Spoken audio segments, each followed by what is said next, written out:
in as little as 6 weeks. It's not. Hey, my name is Brian, and I felt compelled to do this video because a lot of people oppose my idea on voting, that it's a bad idea, that it's a really, really bad idea that makes things worse. We keep doing the same things over and over, expecting a different result. And the result is always the same. More corruption, more corrupt people, more laws, and less freedom. Voting is not empowerment. Voting is a ritual that legitimizes coercion and entrenches the ruling class. And if we keep doing what we've been doing, we'll keep getting what we've been getting. See, the deal is, by participating in elections, voters implicitly consent to the outcome and to the system's monopoly on violence. Like taxation is voluntary because you can vote. Refusing to vote withholds that manufactured consent, while voting grants it.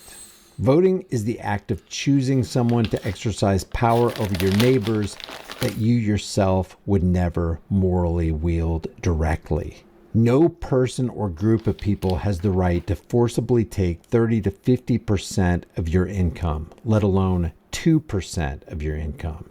Yet voters routinely authorize politicians to do exactly that. Wake up, guys. You become complicit in institutionalized aggression that you would otherwise reject in your private life. You look and like hopefully clowns. Go vote at the reject. church or the Elections YMCA. give the two ruling churches class all a of the voting scoreboard. places are at a A church. high That doesn't turnout fucking equals the disturb people you. approve. If you don't A low understand, turnout that's triggers wrong. panic and propaganda about You are defending being democracy. manipulated. I'm Either sorry. way, the state's legitimacy is reinforced. And the idea that problems can only be solved through political power is cemented.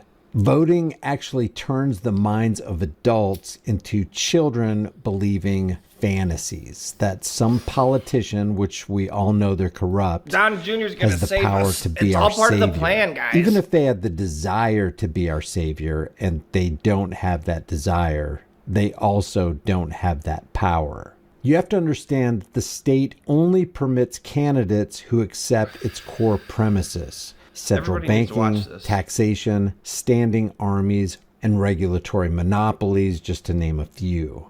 Voting merely selects which pre-approved faction of the ruling class will wield the ring of power next. All the real dissenters are filtered out long before the ballots are printed. And you have to realize that politicians have no skin in the game. They spend other people's money and face no personal liability. Voters who've been conned into believing that we, the people, are the government, which is ridiculous on its face, accept responsibility for the state's crimes like wars, inflation, or debt, instead of holding rulers personally accountable. Have you ever asked yourself why not one psychopathic, warmongering political criminal has ever been jailed?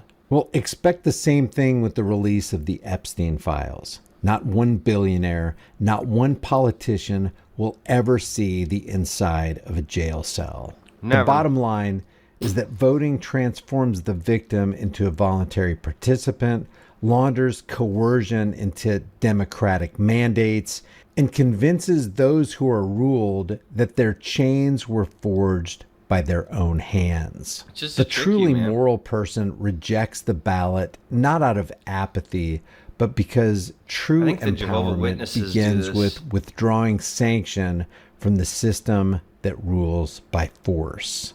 Again, voting is not empowerment. It's a clever and effective demoralization ritual that legitimizes coercion and entrenches the powers who shouldn't.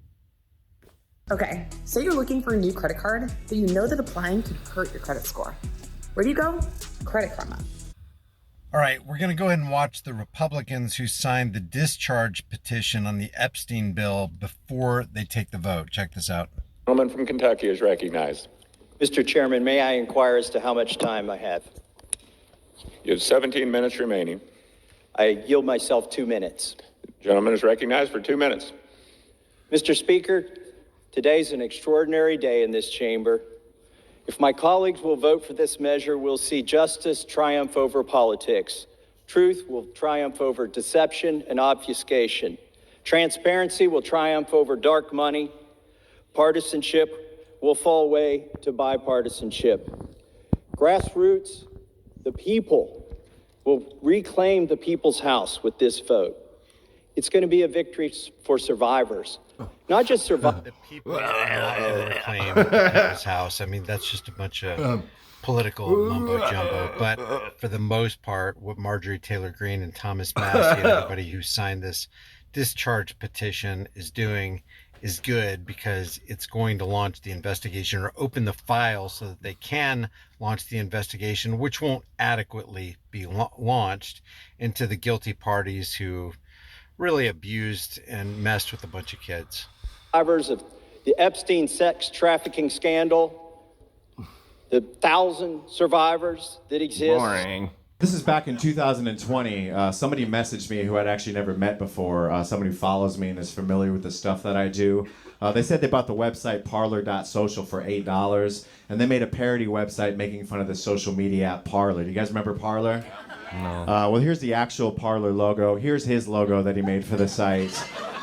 Here's the site, and he has a form on the bottom of the site, and he wanted to see if I wanted to respond to people who filled out the form thinking that they're writing to the actual Parler.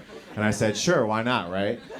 And then I actually never heard from him again until over a year and a half later. He messaged me again and said, hey, I don't know if you remember me, but we just got a message on Parler Social from an actual former congressperson named Ted Yoho. And his name sounded familiar, so I had to look him up. He's the guy who called Alexandria Ocasio-Cortez, also known as AOC, a fucking bitch. Does anyone remember that? It was him, and it was like a big deal in the news when it happened, and he was supposed to apologize to Congress for it. But here was his apology speech. The offensive name-calling words attributed to me by the press were never spoken to my colleagues, and if they were construed that way, I apologize for their misunderstanding. I cannot apologize for my passion or for loving my God, my family, and my country. He loves his So that was God. his quote-unquote apology Gay for speech, right? Jesus. But he left his Gay phone Jesus. number Why are all on the these fucking form people in gay for hopes that Jesus? someone from what he thought was Parler would contact him about making like a podcast or a radio show together. So I gave him a call on the phone. I said my name was Eric with Parler Social. The first phone conversation lasted like 20 minutes. I thought it was going to be over quick, but he never really picked up on any of the off-the-wall things I was saying.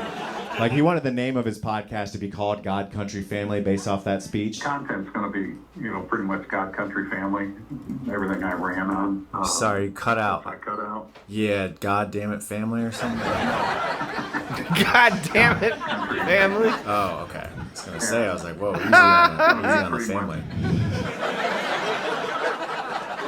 And then we talked about school shootings. We tried to get implemented when I was in Congress, a gun safety program to go into the schools. Of course, none of the schools, really wanted to do that. Maybe if there were more shooting ranges inside the schools, that way all that aggression, you skip right past the lunchroom, right to the shooting range, and get some target practice in. Even if the targets were, 6-year-old boys and girls as the targets, if that saves a life, then hey. Well, and have the parents come out with you. Yeah, so as you can see, he wasn't really listening at all. So this actually just kept going. I had multiple phone calls with him, and he wanted us to make him a website for his new podcast, so we did that. Here's the God Country Family Cast website. And he was like sending us blogs that he wrote, like this one, this really long blog, and so we just uploaded that under the manifestos section of the website. So we're like running his website now. And one time he asked me, do you have anybody else that works with you at Parler? And I was like, yeah, you're right, I can't be the only person working at Parler. So I had to recruit other comedians to play characters at Parler with me. Here's Walter Masterson up in the top left corner. That's me, him, and Ted recording a full episode of his podcast over Zoom. And we had some side discussion as well. The ignorance out there is just amazing. Yeah, there are a lot of just ignorant people. Completely. And like it's him. like the stuff is happening right in front of them, and they're just like totally ignorant. It's just like, you know what I mean? Like, and it's just They fall for anything. Yeah. So we're running his website. We got a whole episode of his podcast. To be honest, I didn't know how long I could even keep doing this. I tried to get out of it once. I tried to teach him how to do it all himself, and he could barely figure out how to log into his computer. And so I decided to keep going. Another reason why I decided to keep going, because he would always bring up the AOC thing a lot. But remember, he told Congress that he never actually called her that. And then he went on the news, and this is what he said. Did you refer to her as a F word, B word? No, I walked down the steps and I said, this is just such frickin' BS. But here's what he told me. A reporter heard me say something. He said, "What was that about?" I said, "No comment." Well, you guys are in the media business, and you know when somebody says no comment, it's kind of off the record. You know, you don't go after that. Right. And then he said, "Did you call her an F and B?" And I said, "No comment." But truth is, as I walked away by myself, I said, "What a F and B."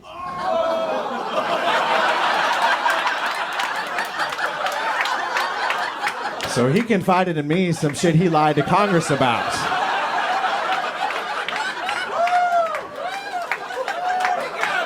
So at this point, I'm like, it's really starting to get deep with this guy.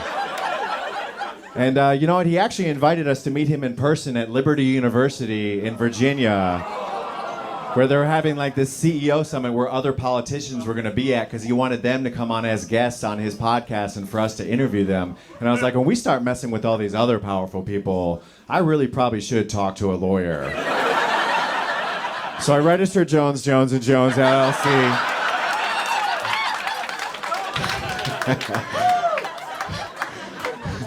And then I had to do a little research on this stuff. You guys know Borat, Sacha Baron Cohen, right? He had a show on Showtime called Who is America? And in this particular episode, he pranked this judge from Alabama who's like a pedophile named Roy Moore. Sacha Baron Cohen said he was a member of the Israeli military that had a wand that could detect like pedophile excrement. And he was like, here, let's see if it works. And he swiped it himself and nothing happened. And then he swiped Roy Moore and it started beeping. And then Roy Moore like walked off the set, and after they aired this, he sued Sacha Baron Cohen for $90 million. So I actually called one of Sacha Baron Cohen's lawyers directly on the phone. I didn't think they'd answer at all, and they were like, wow, it sounds like you got yourself in a bit of a pickle there, didn't you?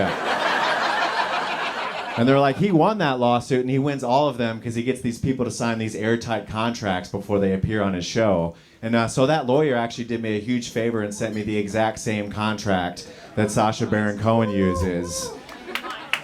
And I got Ted to sign it.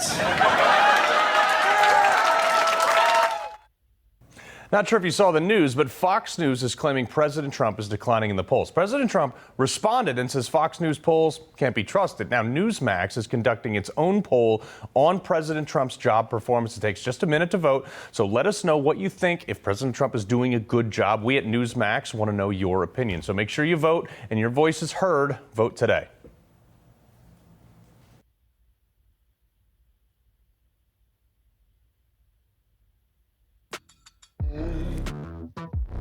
Save time creating content and generate a high-quality clone of your voice with 11 Labs.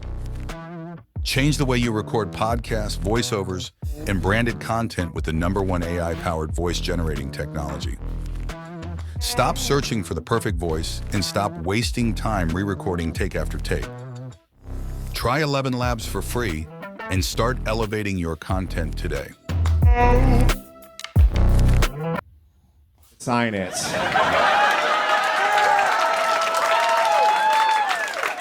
So off we went to Liberty University. Here I am meeting him for the first time.